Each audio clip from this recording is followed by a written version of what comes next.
Hola, ¿qué tal? ¿Cómo estáis?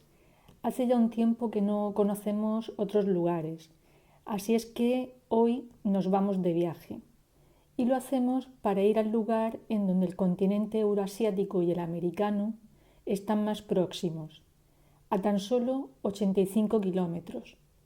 En ese lugar, la parte más oriental de Rusia y la parte más occidental de Estados Unidos casi se tocan. Tan solo están separadas por unos 4 kilómetros. Y no me he equivocado. He dicho 4 kilómetros y no 85 porque todo esto tiene una explicación. Y como siempre, para dar esa explicación tenemos que recurrir a la historia. Nos vamos al año 1867. En ese año Estados Unidos compra Alaska a Rusia y ese estado se convertirá en el estado número 49 de ese país en el año 1959. Quería hacer un pequeño inciso para comentaros que sobre la compra de Alaska por Estados Unidos publiqué un vídeo hace un tiempo donde trato ampliamente el tema. El vídeo se titula ¿Por qué Estados Unidos compró Alaska a Rusia? Lo comento por si os interesa ampliar información. Vale, pues seguimos. Ambos países quedan separados por el estrecho de Bering, pero en el estrecho de Bering no solo había agua, también había dos islas. Se encuentran entre el mar de Chukchi y el mar de Bering. Las llamaron Diómedes y las llamaron así porque el día en que Bering las avistó y puso sus pies en ellas era el día en que la Iglesia Ortodoxa rusa celebraba la memoria del mártir San Diómede.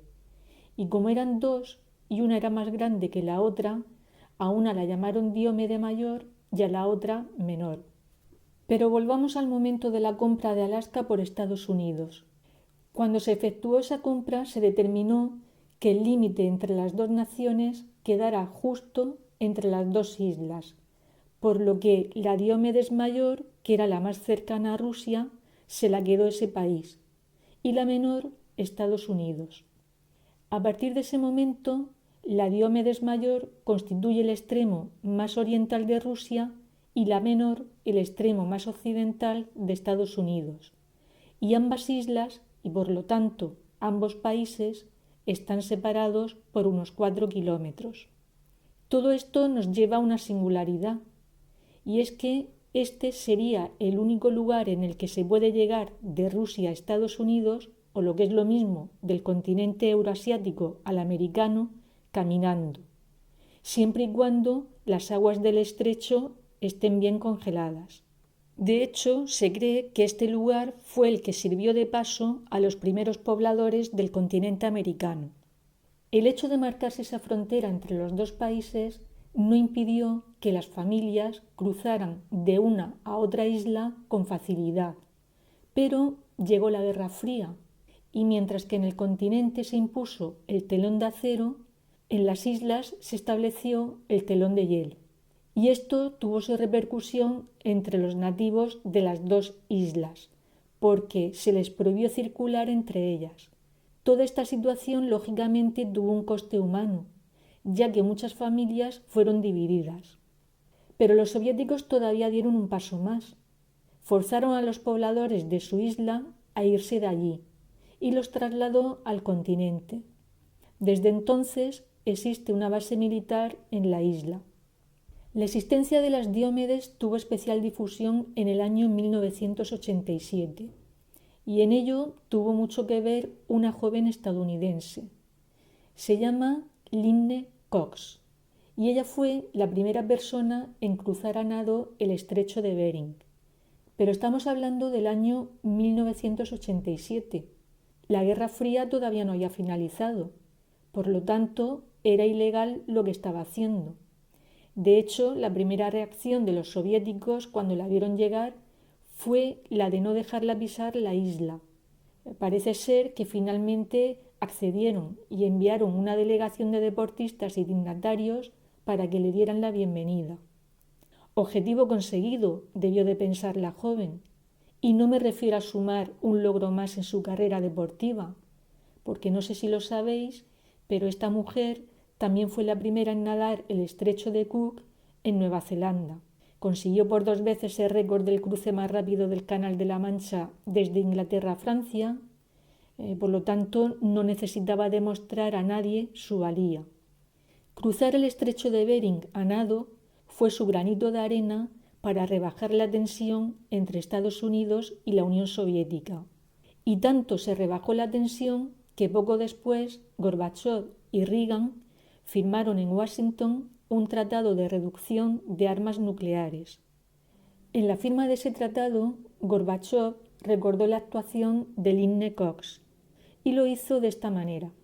El verano pasado, a una estadounidense valiente llamada Lynne Cox solo le llevó 2 horas nadar de uno de nuestros países a otro.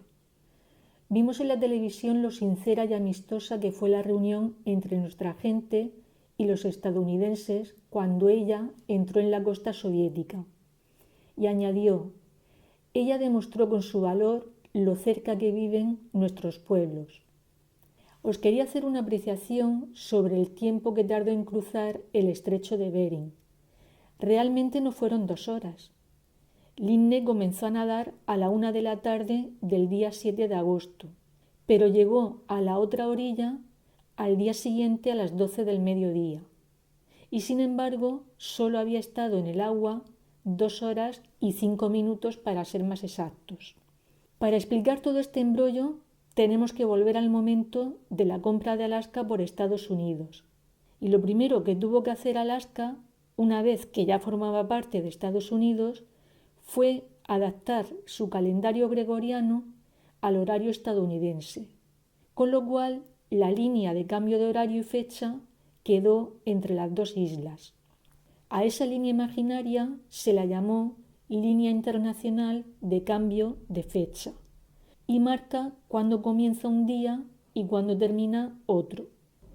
De esta manera, y a título anecdótico, si te colocas en la Diomedes Mayor, la rusa, puedes contemplar frente a ti el ayer, el pasado. Y si por el contrario te colocas en la estadounidense, en la menor, puedes ver frente a ti el mañana, el futuro. Por este motivo, estas islas también son conocidas como la isla del mañana y la isla del ayer, nueva singularidad de las Diómedes. Hasta ahora solamente he hablado de la población de esas islas durante el periodo de la Guerra Fría. Creo que os pueda resultar interesante saber si en la actualidad están o no habitadas. La respuesta es que sí. En la del lado estadounidense viven en torno a unas 160 personas en los 7,2 kilómetros cuadrados que tiene. Son los Inuit, a los que popularmente se les conoce como esquimales. Sus antepasados ya habitaban en estas islas cuando los europeos las avistaron. De hecho, los arqueólogos piensan que se empezaron a poblar hace 3.000 años, cuando los cazadores-recolectores de la región empezaron a pescar. Al principio lo hacían de forma estacional, en primavera. En esa época capturaban ballenas, y lo que empezó siendo temporal se convirtió en permanente. A día de hoy siguen manteniendo ese estilo de vida. Pescan, capturan morsas, cangrejos, ballenas. Os llamará la atención lo de las ballenas, pero es que se da la circunstancia de que es uno de los pocos lugares del planeta donde la captura de las ballenas está permitida, pero solamente para la subsistencia.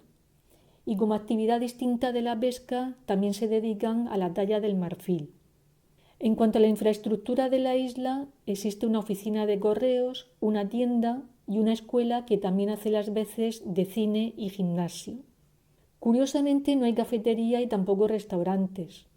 Para divertirse tienen un centro comunitario donde se celebran danzas tradicionales y donde los niños juegan online aprovechando el acceso a Internet a la salida de la escuela durante unas pocas horas. Sobre la Diómedes rusa, poco hay que decir. Tiene 29 kilómetros cuadrados y no hay población civil. Tan solo hay una base militar, una estación polar y un puesto de guardia fronterizo. Si queréis aislaros del mundo, estas islas son el mejor lugar.